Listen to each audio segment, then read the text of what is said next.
For 5 contest finalists, a $20 million dash to the moon. The surface of the moon may soon be dotted with corporate logos, and its craters labeled with slogans. Families might be able to send their loved ones' ashes or even their pets' remains for lunar burial. Entrepreneurs hope that commercial ventures expand in lucrative ways in later years. In a farther, fanciful future, for example, the moon could be mined for platinum, a metal far more valuable than gold, or helium-3, to be used as fuel for fusion energy reactors that do not yet exist. Private access to the moon grew a little closer to reality on Tuesday, when the X Prize Foundation, with prizes financed by Google, chose 5 teams of private entrepreneurs who say they can get to the moon by the end of this year. If any of them succeeds, the deadline has been pushed back several times. It could usher in an era of extraterrestrial commerce and renew interest in our long-ignored moon. It's incentivized this whole business of the niche space economy, said Chanda Gonzalez Morer, a senior director at the X Prize Foundation, which runs the contest.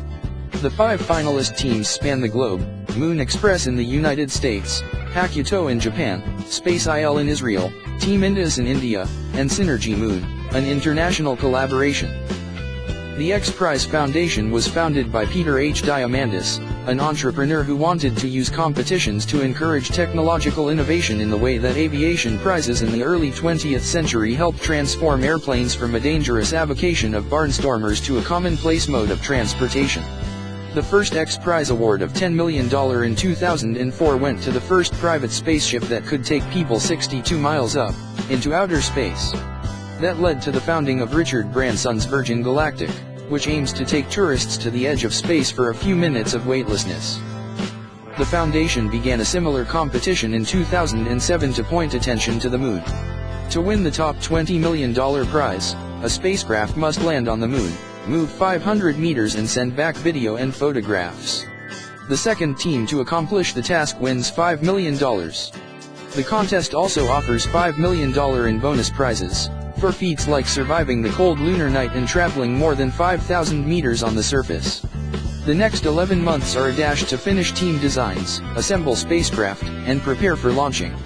And the teams differ on their approaches.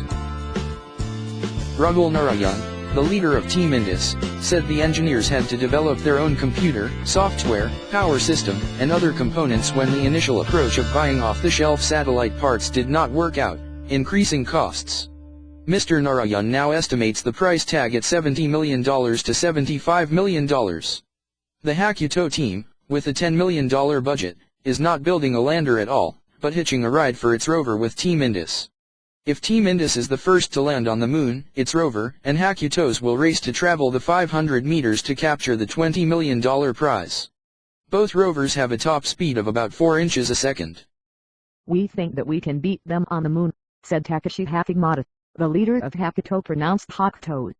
For Space Seal and Synergy Moon, the main goal is not starting a business, but inspiring the next generation.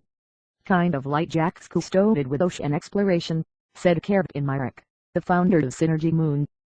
Aaron Privman, the chief executive of Space IL, said attracting the interest of venture capitalists would have been difficult for the company, because the return on investment would have been a couple of decades in the future.